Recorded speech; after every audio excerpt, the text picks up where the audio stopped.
हरि हरि ओम, हरि हरि ओम, हरि हरि ओम,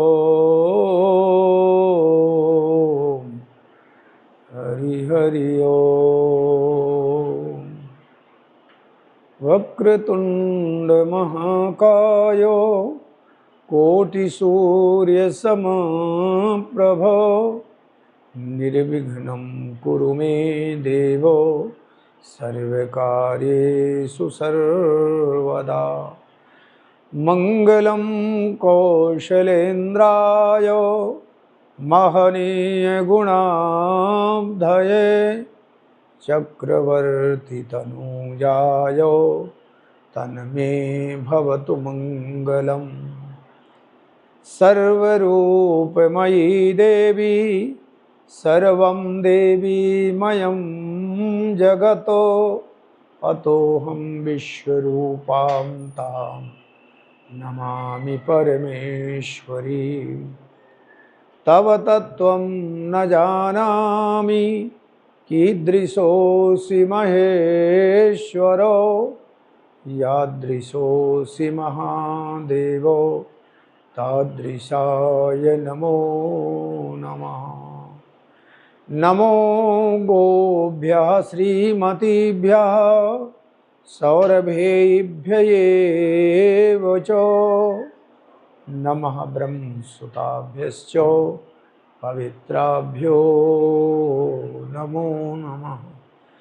सूत सूत महाप्राज्ञो सर्वसिद्धान्तवित् प्रभो आख्याहि मे कथासारं पुराणानां विशेषतः। अनंतानंद ब्रह्मांड नायक निर्गुण निराकार सगुण साकार सारे जगत में व्याप्त जगदाधार जगदीश्वर जगत नियंता भूत भावन देवाधिदेव महादेव की महिमा अपार है। सारे जगत में व्याप्त हैं, जगदाधार जगदीश्वर हैं।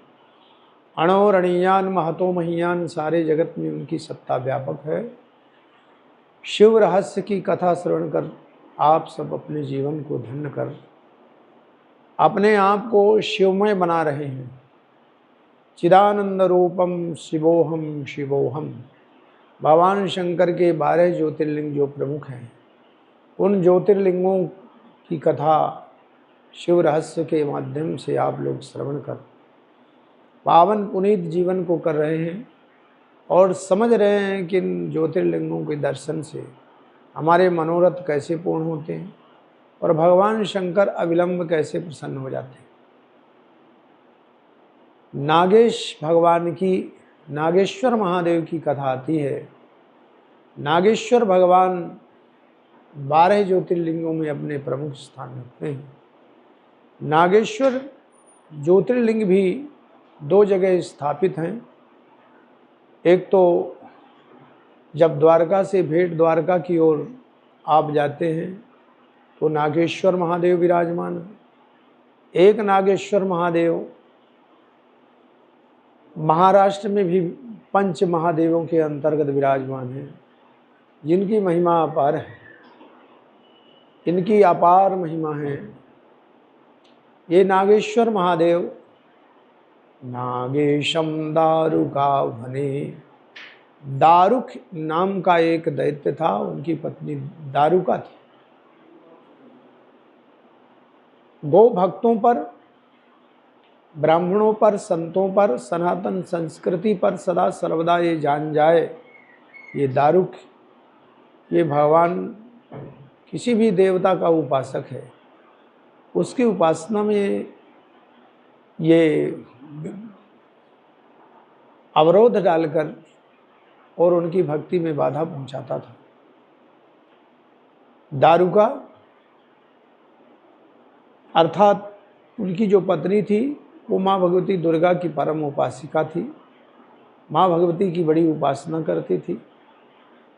दारुक के अत्याचार, अनाचार, दुराचार से सब लोग दुखी होकर संतों के पास में जाकर के निवेदन किए कि जब जब भारतवर्ष पर संत संकट होते हैं समाज पर, सनातन संस्कृति पर, तो संत सदैव से आगे रहकर और उन संकटों को दूर करते हैं। वृत्तासुर का वध करना था। वृत्तासुर की भी कथा शिव रहस्य में आती है। वृत्तासुर का वध करना था तो वृत्तासुर का वध वही कर सकता था, उसी के द्वारा संभव था जिसमें किसी संत की अस्थियां देववृंद दधीच ऋषि के पास में जाते हैं और दधीच ऋषि से अस्थियों को मांगते हैं कि आप अपनी अस्थि दे दीजिए।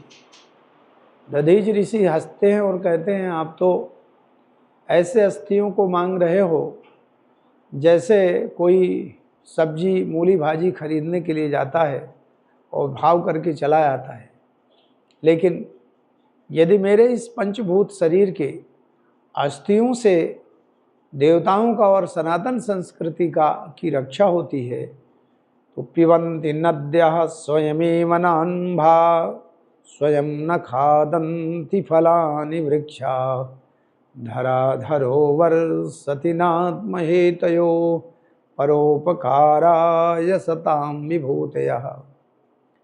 यह शरीर परोपकार के लिए है, मैं जरूर ऐसा करूँगा। और प्राण अपान की एकता करके दधीच ऋषि ने अपने अस्थियों का दान कर दिया। शिवि दधीचो हरिश्चंद्र नरेशा सहे धर्महित कोटि कलेसा। राजा शिवी, दधीच आदि अनेक राजा महाराजा धर्म के लिए, सत्य हरिश्चंद्र न जाने कितने कष्ट सहे। सत्य हरिश्चंद्र की कथा आप लोग जानते हो। धर्म और संस्कृति की रक्षा के लिए विश्वामित्र जी ने कितनी कठिन परीक्षा ली और उस कठिन परीक्षा में उत्तीर्ण हुए। उन्होंने अपने बेटे को और अपने आप को बेचकर कितनी कठिन से कठिन परीक्षा दे करके सनातन संस्कृति की रक्षा की। तो संत किसे कहते हैं? संत की क्या परिभाषा है? संत हृदय नवनीत समाना कहा कविन पर कहत न जाना।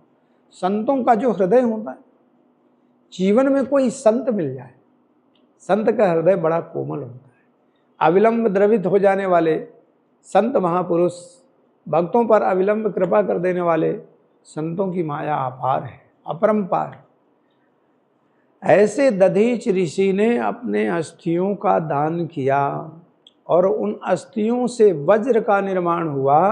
उस वज्र को लेकर के इंद्र ने जब वृत्तासुर पर प्रहार किया तो वृत्तासुर ने स्वयं बताया कि दधीच के अस्थियों से बने हुए वज्र का प्रयोग करो तो मेरा उद्धार होगा, और ऐसा ही किया गया। ऐसे ही संतों के पास में सब भक्तगण गए कि हमें इस दारुक से बड़ा कष्ट है, आप कृपा करिए। सभी संतों ने भगवान शंकर की आराधना की। कठोर आराधना के बाद में भगवान शंकर जब प्रसन्न हुए, सब देवताओं ने प्रार्थना किया कि आप दारुक नाम के दैत्य को, वो अवध्य है लेकिन उसको वरदान प्राप्त हुआ है कि वो आपसे ही मारा जाएगा। प्रभु आशुतोष चंद्रमौलेश्वर, आप कृपा करिए और उस दारुक नाम के दैत्य का वध करिए। भगवान शंकर चूँकि बहुत जल्दी प्रसन्न हो जाने वाले देवाधिदेव हैं, महादेव हैं, बहुत जल्दी प्रसन्न हो गए और समस्त देवताओं को भगवान कहते हैं कि मैं अविलंब उस दारुक का वध कर दूंगा। और यह खबर दारुक को मिली। दारुक ने अपने पत्नी को बता दिया। पत्नी ने माँ भगवती, इतनी उपासिका थी उस राक्षस पत्नी दारुका कि उन्हें प्रत्यक्ष प्रकट हो जाती थी माँ भगवती की। ऐसी आराधना करती थी कि माँ भगवती को प्रत्यक्ष प्रकट कर लेती थी। तो आराधना किया दारुका ने तो माँ भगवती प्रकट हुई। प्रार्थना किया, क्या चाहते हो? तो दारुका ने कहा, मेरे पति को भगवान विश्वनाथ आपके पति देव मारना चाहते हैं। मैं चाहती हूँ कि सदा सर्वदा के लिए आप मेरे पति को भगवान शंकर ना मारें, ऐसी कृपा कर दीजिए। वचनबद्ध हो गई, ऐसा ही होगा। त्वामाश्रितानां न विपन्नराणां त्वामाश्रितायाश्रयतां प्रयान्ति। जो अपने आराध्य देव के आश्रित हो जाता है, समर्पित हो जाता है। पूजन क्या है? पूजन समर्पण है। यदि हमारा समर्पण भगवान के चरणों में है तो भगवान फिर हमारा पूरा का पूरा ध्यान रखते हैं। भगवती या अपने आराध्य देव से जो समर्पित हो जाता है वो किसी से आश्रय की जरूरत नहीं पड़ती, वो जगत को आश्रय देने वाला हो जाता है, अन्यान्य जनों को आश्रय देने वाला हो जाता है। इस प्रकार से माँ भगवती ने अभय वरदान दे दिया और शंकर भगवान से माँ जगदम्बा ने कहा, मेरी एक प्रार्थना है, आपने देवताओं को वचन दिया है कि आप दारुक को मारेंगे, लेकिन दारुका मेरी भक्त है, आप ऐसी कृपा करें कि दारुक को ना मारें। भगवान शंकर कहते मैं वचनबद्ध हूँ, ये भक्तों को कष्ट पहुँचाता है। एक उपाय हो सकता है, आपकी बात रह जाए और ये भी बच जाए। बोले क्या? शंकर भगवान ने कहा इसको ऐसे स्थान में भेज देते हैं जहाँ कोई मेरे भक्त ही नहीं रहेंगे, अकेला रहे आएगा तो हम इसको बचा सकते हैं। माँ भगवती से शंकर भगवान कहते हैं कि इसके घर को मेरे आशीर्वाद से समुद्र के मध्य में स्थापित कर दो, समुद्र की लहरों के द्वारा भी इसके घर का क्षरण नहीं होगा। माँ जगदम्बा मान जाती हैं और दारुका से कहते हैं तुम अपने पति के साथ अपने महल के साथ समुद्र के बीच में जाकर के निवास करो, बच सकते हो। प्राणों की रक्षा के लिए दारुक ने उसे स्वीकार किया और दारुका सुंदर अपने महल के साथ भगवान शंकर की ऐसी कृपा हुई, समुद्र के मध्य में रहने लगे। काफ़ी दिन रहने के बाद में जिसकी जो आदत होती है, भगवान की बहुत बड़ी कृपा हो तो बदल जाए। इस संभवतः यदि प्रकृति की दी हुई आदत है तो जल्दी सुधरती नहीं है। दारुक ने कुछ दिनों तक तो ठीक समय व्यतीत किया और इसके बाद जो भी जल जहाज के यात्री थे उनको पकड़ करके त्रसित करके उनको दुखी करे और उनसे धन छुड़ाने लगा। भगवान शंकर ने पता किया कि जाओ देखो तो सही कि वहाँ ठीक ठाक है कि नहीं, वहाँ भी कुछ उपद्रव करता है। तो देखा तो वहाँ भी वो उपद्रव कर रहा था, लोगों को कष्ट पहुँचा रहा था। भगवान शंकर के गणों ने आकर के बताया कि प्रभु वहाँ भी लोगों को त्रसित कर रहा है।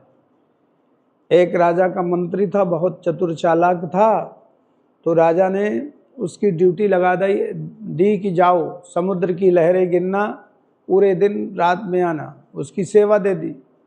अब वो कुछ दिनों तक ठीक रहा, फिर अपने स्टीमर में बैठ करके वो जो भी दूसरी स्टीमर आती वो उनको हाथ देता, तुमने मेरी लहरों को काट दिया, अब मैं राजा को क्या हिसाब दूंगा, पैसा दो। वहाँ भी वो घूसखोरी करने लगा। तो जिसकी जो आदत होती है वो सामान्यतः जल्दी जाती नहीं। दारुक एक बार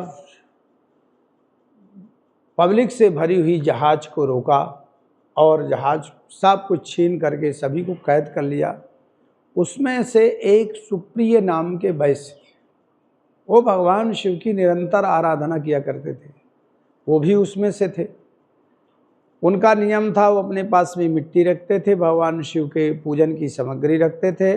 अपने निजी व्यवस्था में कोई सामग्री रहे या न रहे, लेकिन शिव पूजन की व्यवस्था करके वो चलते थे।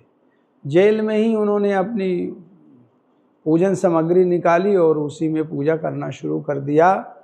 जब पूजा करना शुरू किया तो किसी ने, दारुक के गुप्तचरों ने बताया दारुक से जाकर के कि कोई व्यक्ति वो तुम्हारा आराधना कर रहा है, पूजा कर रहा है आपको मारने के लिए। दारुक आया। दारुक ने सुप्रिय वैश्य से पूछा ये क्या कर रहे हो? तो बड़े विनम्र भाव से सुप्रिय वैश्य ने कहा, ये हम भगवान शंकर का पूजन है, ये मेरे आराध्य देव हैं, इनके पूजन के बिना तो मेरा जीवन, जब तक मेरे जीवन में श्वास है इनकी पूजा होगी। मिट्टी के शिवलिंग बनाए था। दारुक ने कहा, ये शिवलिंग, मिट्टी के शिवलिंग, इन्हें मैं देखता हूँ कि तुम्हारी क्या सहायता करते हैं, क्या मदद करते हैं, और तलवार निकाल करके मूर्ति को खंडित करना चाहा। इतने में ही भगवान शंकर हर हर महादेव की ध्वनि करते हुए वहाँ प्रकट हो जाते हैं और दारुक नाम के उस दैत्य को अपने त्रिशूल में पिरो लेते हैं। दारुक तड़पने लगता है और भगवान की सुंदर स्तुति करता है। तो जब शरण में कोई आ जाता है तो कितना भी अपराधी हो, भगवान भोलेनाथ उसको माफ़ कर देते हैं। लेकिन सुप्रिय वैश्य से भगवान कहते हैं, भोलेनाथ कहते हैं, जो कुछ भी वरदान मांगना है मैं तुम्हारे लिए बहुत प्रसन्न हूँ, तुम सदा सर्वदा के लिए मेरे से जो भी चाहो वरदान में मांग सकते हो। तो दारुक ने वरदान मांगा, आप सदा सर्वदा के लिए यहाँ पर विराजमान हो जाइए। और भगवान उस नागेश्वर महादेव के रूप में वहाँ पर विराजमान हो गए। इनके दर्शन करने मात्र से समस्त पाप नष्ट होते हैं, पुण्यों का अभ्युदय हो जाता है और अनेक प्रकार की, किसी प्रकार की आदि व्याधि हो वो दूर हो जाती हैं। नागेश्वर भगवान की पूजा करने से काल सर्पयोग भी ठीक होता है, परम शांति मिलती है। एक ज्योतिर्लिंग भेड़ द्वारका से द्वारका के मध्य में है और एक ज्योतिर्लिंग महाराष्ट्र में है। दोनों के दर्शन करने मात्र से एक ज्योतिर्लिंग का पुण्य मिलता है। इस प्रकार से नागेश्वर भगवान की नागेशम दारुका वने, बोले नागेश्वर भगवान की, वाराणस्याम तो विश्वेशम। अब आइए गंगा तरंग रमणीय जटा कलापम, गौरी निरंतर विभूषित वाम भागम, नारायण प्रियमनंग मदापहारम, वाराणसी पुरपतिम भज विश्वनाथम। वाराणसी में विराजमान रहने वाले भगवान विश्वनाथ की महिमा को श्रवण करते हैं। भगवान विश्वनाथ की अनुपम महिमा है।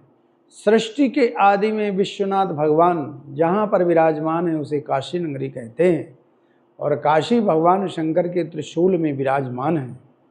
प्रलय होने के बावजूद भी काशी सदा सर्वदा के लिए स्थिर रहती है। काशी में भगवान विश्वनाथ का अर्चन भगवान श्रीमन नारायण ने, ब्रह्मादि देवताओं ने प्रथम अर्चन कर विश्वनाथ भगवान की का अर्चन वंदन कर आदि सृष्टि में सामर्थ्य हुए हैं।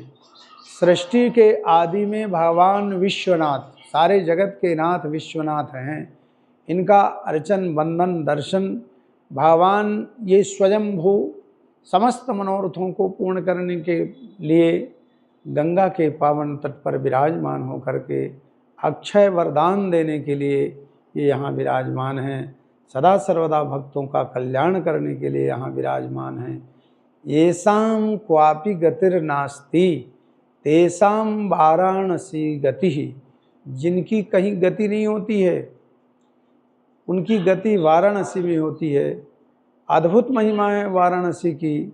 वाराणसी में शरीर छोड़ने मात्र से जीव का कल्याण हो जाता है और उसको अमोघ, उनको अमूल्य सब कुछ प्राप्त होता है। वाराणसी की अपार महिमा है। जहाँ शिव जी विचरण करते हैं उस काशी भगवान शंकर की धरती की राजधानी है। काशी भगवान का नित्य निवास है। काशी में अनेकों शिवलिंग विराजमान हैं, जिन शिवलिंगों में भगवान स्वयं समस्त भक्तों को अभय वरदान करने वाले हैं। काशी में माँ भगवती दुर्गा के रूप में राजा सुदर्शन के ऊपर कृपा करके विराजमान है। काशी में काल भैरव काशी के रक्षक के रूप में स्वयं विराजमान हैं, जो भगवान शंकर ने स्वयं काल भैरव को अपना मंत्री सेवक बना करके वहाँ विराजमान किया है। काशी में संकट मोचन हनुमान जी महाराज जो 11 रुद्रावतार हैं वो विराजमान हैं। और इस प्रकार से काशी में विश्वनाथ के दर्शन करने मात्र से जीव का कल्याण होता है। मोक्ष को और भोग को देने वाले भगवान विश्वनाथ हैं। इस लोक में भी सुखी रहना है तो भगवान विश्वनाथ के दर्शन करना चाहिए, और परलोक में भी सुख और शांति चाहिए तो भगवान विश्वनाथ के दर्शन करना चाहिए। अर्थात लोक और परलोक को बनाने वाले विश्वनाथ महाराज हैं। गंगा तरंग रमणीय जटा कलापम गौरी निरंतर विभूषित वाम भागम नारायण प्रियमनंग गमदापहारम वाराणसी पुरपतिम भज विश्वनाथम सानंदमानंदवने वसंतम आनंदकंदम हृतपापवृंदम वाराणसीनाथ मनाथनाथम श्री विश्वनाथम शरणं प्रपद्ये। इस प्रकार से भगवान विश्वनाथ की अपार महिमा है। इनके दर्शन करना चाहिए, जलाभिषेक करना चाहिए। जीवन में एक बार भी विश्वनाथ भगवान के आदि पूज्य ब्रह्मादि देवताओं के द्वारा, इंद्रादि देवताओं के द्वारा, श्रीमन नारायण के द्वारा पूजित, समस्त ऋषियों के द्वारा पूजित भगवान विश्वनाथ विराजमान हैं। यहाँ पर माँ भगवती पार्वती जी अन्नपूर्णा के रूप में विराजमान हैं। अन्नपूर्णे सदा पूर्णे शंकर प्राण वल्लभे ज्ञान वैराग्य सिद्ध्यर्थम भिक्षाम देहि च पार्वती, जिनसे स्वयं भगवान शंकर भिक्षा मांग करके उदर पोषण करते हैं, ऐसी माँ भगवती विराजमान हैं। इनकी अपार महिमा है। दर्शन मात्र से जीव का कल्याण हो जाता है।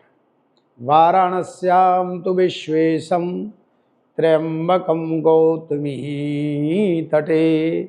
अब आइए त्र्यंबकेश्वर भगवान की महिमा श्रवण करते हैं।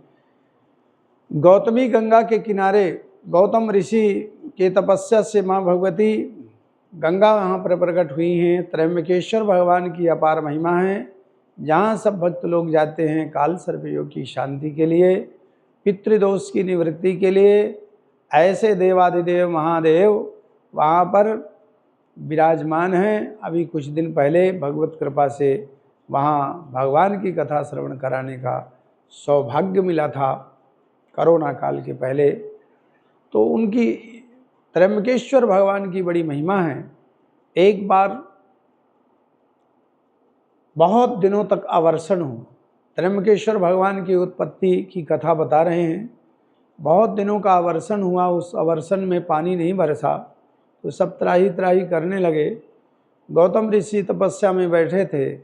गौतम ऋषि के पास में भक्तों ने जाकर के प्रार्थना किया, प्रभु आप तपस्या कर रहे हैं, बहुत अच्छी बात है, लेकिन आप कुछ ऐसी तपस्या करिए कि प्राणी मात्र का कल्याण हो। जल ही जीवन है, जल के बिना सब बेकार है। तो आप कुछ ऐसा करिए कि जलवृष्टि बहुत दिनों से नहीं हो रही, जलवृष्टि हो, जल का प्रबंध हो, ऐसी कृपा करिए। तो गौतम ऋषि ने वरुण देवता की बहुत दिनों तक आराधना किया। वरुण देवता प्रसन्न हो गए। गौतम ऋषि ने कहा आप कृपा करके हमारे ऊपर प्रसन्न हैं तो वृष्टि कीजिए।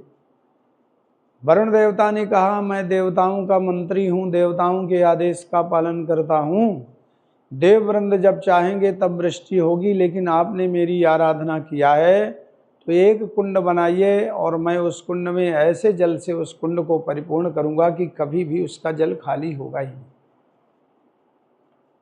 भाई तात्कालिक व्यवस्था के लिए गौतम ऋषि ने कुंड बनाया है और उस कुंड में वरुण देवता ने लबालब जल से परिपूर्ण कर दिया। आसपास के समस्त दूर दूर के लोग उस जल से अपने, जल ही जीवन है, जल की व्यवस्था पाने लगे। बहुत भयंकर भीड़ लगती और सब लोगों को, थोड़ी क्षेत्र के लोगों को शांति हुई। सब लोग उस जल से अपना, क्योंकि जल कितना भी निकालो वो जल खत्म होता नहीं था। एक बार गौतम ऋषि के यहाँ भंडारा हुआ, संतों का भोज्य था, पानी की ज़रूरत थी। गौतम पत्नी अहिल्या ने अपने सेवकों से कहा कि जाओ जल भर करके अविलंब ले आओ, जल्दी से ले आना। जल भरने के लिए जब सेवक गण गए तो देखा कि बहुत बड़ी लंबी लाइन है और बिना लाइन के कोई पानी नहीं भरने दे रहा। आकर के बताया, महाराज माँ घंटों लग जाएगा, तब तक भोजन में बहुत विलंब होगी। गौतम पत्नी सेवकों को ले जाकर के बिना लाइन से ही जल भर लाई। तब से स्वयं गौतम पत्नी जाने लगी, बहुत लंबी लाइन रहती, अपने सेवकों के साथ जितने आश्रम में जल की व्यवस्था होती बिना लाइन के लेके आती। अब देखिए, गौतम ऋषि ने तपस्या करके जल की व्यवस्था की, लेकिन अन्यान्य ऋषि पत्नियों ने अपने अपने पतियों से शिकायत कर दिया कि अहिल्या जी कहती हैं कि हमने आप अपना एक कुंड बनवाया है अपने लिए, आप लोगों के लिए थोड़ी ना, हमारे कुंड में जल भरने की ज़रूरत नहीं है। तो ऋषि पत्नियों ने कुछ दिनों तक ऋषियों ने ध्यान नहीं दिया। आखिरकार जब ऋषि पत्नियों ने कहा हमको जल भरने नहीं जाना, क्या करना चाहिए, वो ऋषि सब इकट्ठा हुए, पत्नियों की बात मान ली और ऋषियों ने भगवान की आराधना की। भगवान गणेश जी की कठोर आराधना की। कठोर आराधना के बाद में गणेश जी प्रकट हुए, अब वरदान मांगो, हम आपके ऊपर बहुत प्रसन्न हैं। तो ऋषियों ने क्या वरदान मांगा कि आप ऐसी कृपा करो कि ये गौतम ऋषि पत्नी समेत यहाँ से बहुत दूर भाग जाएं, कैसे भी। गणेश जी ने कहा, धिक्कार है ऋषियों आप सब लोगों को। गौतम ऋषि ने अपने तपस्या से आप लोगों की जल की व्यवस्था की और आप उनको भगाना चाहते हो। वरदान में कोई संशोधन कर लो और कोई दूसरा वरदान, मैं गणेश हूँ, आप कोई दूसरा वरदान मांगो। ऋषियों ने कहा, इसके अलावा हमें कुछ भी नहीं चाहिए। अब गणेश जी चूँकि बेबस थे, गणेश जी ने कहा तथास्तु, ठीक है ऐसा ही होगा। एक दिन गौतम ऋषि अपने, जब रात्रि में, मध्य रात्रि में जब भीड़ बंद हुई तो कुंड से जल ला करके पुष्प बिल्व पत्र आदि में जल दे रहे थे, जौ आदि हवन सामग्री जो तैयार कर रहे थे उसमें जल दे रहे थे। इतने में गणेश जी महाराज गऊ का रूप धारण करके आए, उसे चरने लगे। तो गौतम ऋषि ने वहीं का तृण उठाकर वो गाय पर थोड़ी से प्रहार किया। वो तो बहाना था, घास के प्रहार से गऊ गिर जाती हैं और वहीं पर उनके प्राण निकल गए। ये माया की गाय गणेश जी बने थे। दूर दूर से पूर्व योजना अंतर्गत ऋषि मनीषी सब देख रहे थे। दोषारोपण करके ये गौ हत्यारा है, ये पाखंडी प्रपंची है, ऐसा दोषारोपण करके और वहाँ से गौतम ऋषि को भगा दिया। गौतम ऋषि को भी बड़ा कष्ट हुआ कि मेरे द्वारा गौ हत्या हो गई, बहुत बड़ा अपराध हुआ। और गौतम ऋषि अहिल्या के साथ में कहीं सुदूर जंगल में, दूसरे जंगल में वास करने लगे। 6 महीने के बाद गौतम ऋषि ने मन में विचार किया, संताप तो था ही कि क्या कोई मेरे से ऐसा अपराध हुआ है, कोई ऐसा कोई पुण्य हो, कोई ऐसी तपस्या हो जिससे मेरा ये प्रायश्चित तो दूर हो जाए। तो डरते डरते वहीं पर फिर से आए, ऋषियों को प्रणाम किया, साष्टांग दंडवत प्रणाम किया, मेरे से गलती हुई, लेकिन आप लोग कृपा करके कुछ ऐसा तो करें, ये तो बताएं कि क्या कोई उपाय है कि इस उपाय से मेरा ये प्रायश्चित हो जाए। ऋषियों ने सोचा कि इनको ऐसा उपाय बताया जाए जिससे कर ही ना सकें। ऋषियों ने कहा, पूरे भारतवर्ष के जितने भी तीर्थ हैं, पूरे धरती की परिक्रमा करके वापस आकर के 1.25 करोड़ शिवलिंगों की यहाँ पूजा करो तो प्रायश्चित होगा। और गौतम ऋषि ने वही करना आरंभ किया है। गौतम ऋषि पूरे पृथ्वी की परिक्रमा करके फिर 1.25 करोड़ वर्षों लग गया स्वयं निर्माण करते, साथ में अहिल्या जी सहयोग करती। पार्थिव निर्माण करते दोपहर तक, सायंकाल बड़े विधि विधान से उनका पूजन करते और पूजन करने के बाद में भगवान की सुंदर प्रार्थना करते। 1.25 करोड़ शिवलिंग पूजन के बाद भगवान शंकर वहाँ प्रकट हो गए और कहने लगे वरदान मांगो। गौतम ऋषि ने कहा प्रभु वरदान यही है कि जो मेरे द्वारा गौ हत्या हुई है उस गौ हत्या के पाप से मैं निवृत्त हो जाऊं, दूर हो जाऊं। भगवान शंकर कहते हैं तुमसे तो गौ हत्या हुई नहीं, ये तो धोखा है। ये तो गणेश जी हमारे सुपुत्र माया की गाय बने थे, आपसे गौ हत्या नहीं हुई। मैं अभी उन ऋषियों को, उस संतों को दंड दूंगा।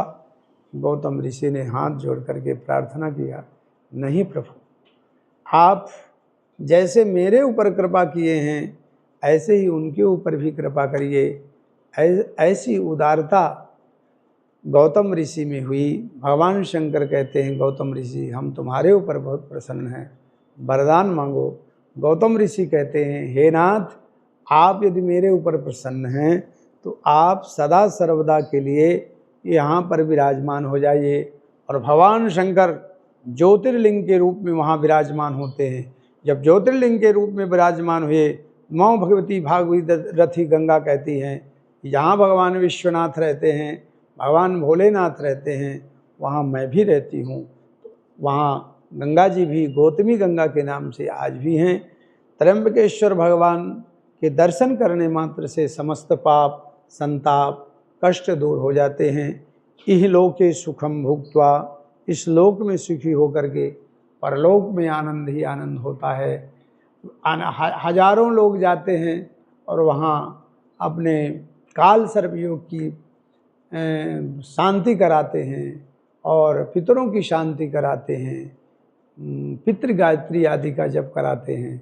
यहाँ पूजन पाठ ही आदि करने में बड़ा लाभ होता है। यहीं पर 12 वर्षों पर कुंभ का आयोजन होते हैं। कुंभ की 4 स्थान हैं। तो एक स्थान नासिक जहाँ पर त्र्यंबकेश्वर भगवान विराजमान हैं, एक स्थान अवंतिका नगरी है, एक स्थान हरिद्वार है और एक स्थान तीर्थराज प्रयाग है। जिस प्रयाग की धरती पर 2025 में कुंभ आने वाला है। और जब माघ मकर गति रवि जब होई, तीर्थपति ही आव सब कोई। तो 2024 में बहुत बड़ा कुंभ तीर्थराज प्रयाग की पावन धरती पर 24 और 25 में होने वाला है। आप सब लोग उस कुंभ का आनंद लेना। आज त्र्यंबकेश्वर भगवान की महिमा के साथ ही कथा का इस शिव रहस्य का विश्राम करते हैं। चिदानंद रूपम शिवोहम शिवोहम।